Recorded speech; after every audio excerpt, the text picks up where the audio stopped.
तीन बहनों की लालची भाभी। करिश्मा, रेशमा और मनीषा तीन बहनें हैं। उनका एक भाई भी है, मयंक। मयंक अपनी बहनों को बहुत प्यार करता है, लेकिन मयंक की पत्नी सविता इस मामले में मयंक से बिल्कुल ही अलग है। वो अपनी ननदों का जितना बुरा कर सकती है उतना बुरा करती ही रहती है और अपनी ननदों पर हुक्म भी चलाती है। करिश्मा, करिश्मा, तुमने अभी तक नाश्ता नहीं बनाया? तुम्हारे भैया को ऑफिस जाने में देर हो रही है। हाँ भाभी, बस अभी बनाती हूँ। करिश्मा, तुम ये ढीलापन छोड़ दो। कल को पराये घर जाना है। वहाँ अगर तुम इस तरह से काम करोगी तो लोग क्या कहेंगे कि माँ ने और भाभी ने कुछ सिखाया नहीं। और तुम्हारी दोनों बहनें कहाँ हैं? अब रेशमा मार्केट गई है और मनीषा सो रही है। क्या? सुबह के 8 बज रहे हैं और ये महारानी अभी भी सो रही है? ये कहते हुए सविता अपनी सास दुर्गा देवी के पास जाती है। माँ जी, देख रही हो अपनी बेटियों के तौर तरीके? क्या हुआ बहू, सुबह सुबह क्या कर दिया मेरी बेटियों ने?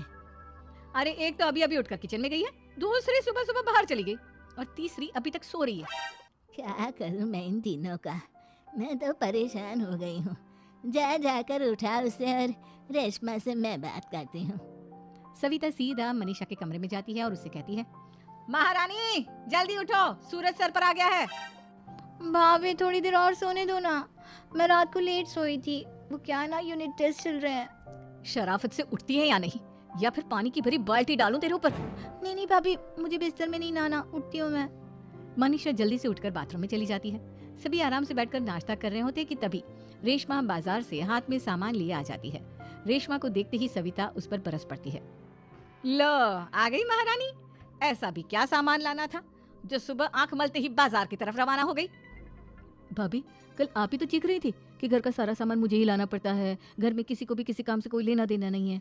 अब मैं बाजार जाकर सामान ले आई तो आपको इस बात से भी तकलीफ हो रही है? देख रही हो माँ जी, अपनी बेटी की जुबान कैंची से भी तेज चलती है। और मयंक, आप तो कुछ कहेंगे नहीं अपनी लाडली बहन को। रेशमा, अपनी भाभी से ऐसे बात नहीं करते। चलो माफी मांगो। भैया, मैं क्यों माफी मांगू?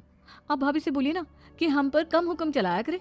हम इस घर की बेटियां हैं और आपकी पत्नी की ननद है, नौकरानी नहीं। लो कर लो बात। इनकी भलाई के लिए कुछ भी बोलो तो इन्हें बुरा लग जाता है।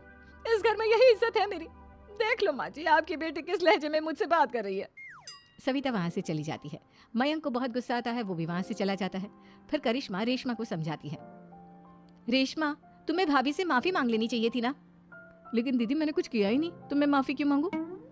हाँ करिश्मा दीदी, रेशमा दीदी जैसे ही घर में आई भाभी ही उन पर चिल्ला रही थी। हाँ, मैं मानती हूँ कि गलती भाभी की थी। मैं तो इसलिए बोल रही हूँ कि भाभी ने माँ को तो पूरी तरह अपने वश में कर लिया है। वो हमारी बात सुनती ही नहीं। मयंक भैया हमारे लिए हमेशा खड़े रहते हैं, इसलिए उनकी बात का मान तो तुम्हें रखना चाहिए था ना। कोई फायदा नहीं दीदी, कुछ दिनों की बात और है, भाभी उन्हें भी हमारे खिलाफ भड़का देंगी। फिर वो भी माँ की तरह हमारी किसी बात का विश्वास नहीं करेंगे। इसी तरह सविता अपनी तीनों ननदों को किसी न किसी बात पर परेशान करती रहती थी। एक दिन मयंक अपनी तीनों बहनों के लिए गिफ्ट लाया। करिश्मा, ये तुम्हारे लिए हार का सेट। रेशमा, तुम्हारे लिए सुंदर सी ड्रेस। और मनीषा, तुम्हें किताबें पसंद है ना, तुम्हारे लिए किताबें लाया हूँ। थैंक यू भैया। थैंक यू भैया। थैंक यू भैया। करिश्मा, तुम्हारा नेकलेस कितना सुंदर है, ये भैया कहाँ से ले आए होंगे? मैंने भैया को 3 दिन पहले फोन पर ये डिजाइन दिखाया था और आज भैया ये ले आए। सविता तो अपनी ननदों के गिफ्ट्स देखकर जल गई और करिश्मा का नेकलेस तो उसे भी बहुत पसंद आया था। अपनी बहनों के लिए कितना अच्छा नेकलेस लेकर आए हैं, मुझे कभी कोई गिफ्ट नहीं दिया। मैं आज ही ये हार चुरा लूंगी। रात में सविता करिश्मा का हार चुरा लेती है और इसी तरह उसे अपनी ननदों की जो भी चीज अच्छी लगती वो उसे मांगती नहीं, बल्कि रात के अंधेरे में चुरा लेती। इसी तरह दिन बीतते गए और सविता ने मयंक के दिल में भी उसकी बहनों के लिए नफरत पैदा कर दी। एक दिन मयंक ने करिश्मा और रेशमा के लिए रिश्ता देखा और ये बात उसने घर में सबको बताई। माँ, करिश्मा और रेशमा के लिए बहुत अच्छा रिश्ता आया है, वो लोग कल इन्हें देखने आ रहे हैं। आप और सविता मिलकर सारी तैयारी कर लेना। ये सुनकर करिश्मा और रेशमा खुश हो जाती हैं, लेकिन सविता सोचती है, अगर इन दोनों बहनों की शादी हो गई तो घर और बाहर का काम कौन करेगा? मनीषा तो एक नंबर की कामचोर है, उससे तो किसी बात की उम्मीद लगाना ही बेकार है। मुझे इस शादी को रोकना होगा। अगले दिन सभी लड़के वालों के स्वागत की तैयारी करने में लगे होते हैं। तभी मयंक अपनी बहनों से आकर कहता है, तैयार हो गई तुम दोनों? देखो, दोनों लड़के बहुत अच्छे हैं, मैं कोई कसर नहीं छोड़ना चाहता, इसलिए तुम उनके सामने अच्छे से बिहेव करना और अपनी भाभी से लड़ने मत लग जाना। करिश्मा, तुम वो नेकलेस पहन लो ना जो मैं तुम्हारे लिए लाया था। भैया, मैं बहुत देर से वो नेकलेस ढूंढ रही हूँ, लेकिन मुझे मिल ही नहीं रहा। क्या, तुमने नेकलेस खो दिया? तुम्हें पता भी है वो कितना महंगा था? तुम कोई काम ढंग से नहीं कर सकती। मयंक गुस्से में वहां से चला जाता है। थोड़ी देर बाद लड़के वाले भी आ जाते हैं। वो दोनों बहनों को पसंद कर लेते हैं और रिश्ता पक्का हो जाता है। लेकिन सविता के दिमाग में तो कुछ और ही खिचड़ी पक रही थी। वो पंडित जी के पास करिश्मा की कुंडली लेकर जाती है और उन्हें पैसे देकर करिश्मा की कुंडली बदलवा देती है।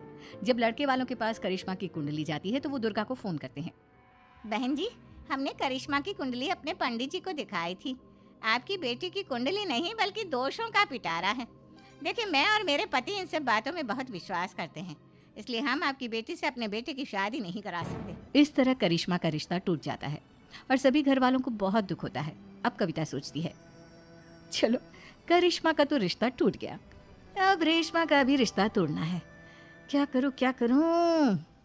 अब सविता आवाज बदलकर किसी अननोन नंबर से रेशमा के होने वाले ससुराल में फोन करती है। हेलो, मैं कौन हूँ कौन नहीं ये आपके लिए जानना जरूरी नहीं। बस इतना सुन लो कि रेशमा का 2 साल से किसी के साथ अफेयर चल रहा है। बस रेशमा का रिश्ता तोड़वाने के लिए सविता का इतना कहना काफी था। अब रेशमा का भी रिश्ता टूट गया। मयंक और दुर्गा देवी ने रेशमा को खूब खरी खोटी सुनाई और उससे बार बार उस लड़के के बारे में पूछने लगी। आप दोनों मुझे क्यों परेशान कर रहे हो? अरे कोई लड़का होगा मेरी लाइफ में तो मैं बताऊंगी ना, जब कोई है ही नहीं तो कहाँ से लाऊं मैं कोई लड़का? तो तेरे होने वाले ससुराल वालों को फोन किसने किया था? माँ, मैं नहीं जानती किसने फोन किया था, मैं सच कह रही हूँ। मैं तो पहले ही कह रही थी इसकी लगाम खींच कर रखो, लेकिन मेरी सुनता ही कौन है। आप चुप रहिए भाभी, ये सब आपका ही किया धरा है। अब तीनों बहनों को विश्वास हो जाता है कि ये सब उनकी भाभी ही कर रही है। तीनों बहनें अपनी भाभी को सबक सिखाने के लिए एक वकील कर लेती है और घर में हिस्सा मांगना। देखो भैया, माँ बाप की जायदाद में जितना बेटों का हक होता है उतना ही बेटियों का, इसलिए इस घर के 4 हिस्से होंगे और हमें अपना हिस्सा चाहिए। मैंने तुम्हारे लिए क्या क्या नहीं किया और तुम इस घर में हिस्सा मांग रही हो? भैया, आप और माँ हम बहनों की कोई बात नहीं सुनते हो और भाभी हमारी शादी नहीं होने देगी क्योंकि उन्हें लगता है कि आप हमारी शादी में ज्यादा पैसा लगाओगे और उन्हें हम जैसी फ्री की नौकरानी कहाँ मिलेगी। तो हम भाभी के साथ तो रह नहीं सकते, हम बहनों को अपना हिस्सा चाहिए। अरे तुम्हें शर्म आनी चाहिए अपनी भाभी पर ऐसा इल्जाम लगाते हुए। वो तुम्हारे बारे में कितना सोचती है। हाँ माँ, भाभी हमारे बारे में बहुत सोचती है, दिन रात बस यही सोचती रहती है कि किस तरह से अपनी तीनों ननदों को परेशान करूं और कभी मुझे पढ़ने भी नहीं देती। दोनों बहनों का रिश्ता भी तो इन्होंने ही तोड़वाया है और रात में हमारे कमरे में आकर हमारी चीजें भी चुराती हैं। इसी तरह सविता की तीनों ननदें अपनी बात पर अड़ी रही। अब कोर्ट में तारीख भी शुरू हो गई। जब सविता को लगा कि उसकी तीनों ननद इतनी आसानी से नहीं मानने वाली, तो उसने अपने पति और सास को सारी सच्चाई बता दी और अपनी तीनों ननद से माफी मांगी। मयंक और दुर्गा को भी अपनी गलती का एहसास हो गया।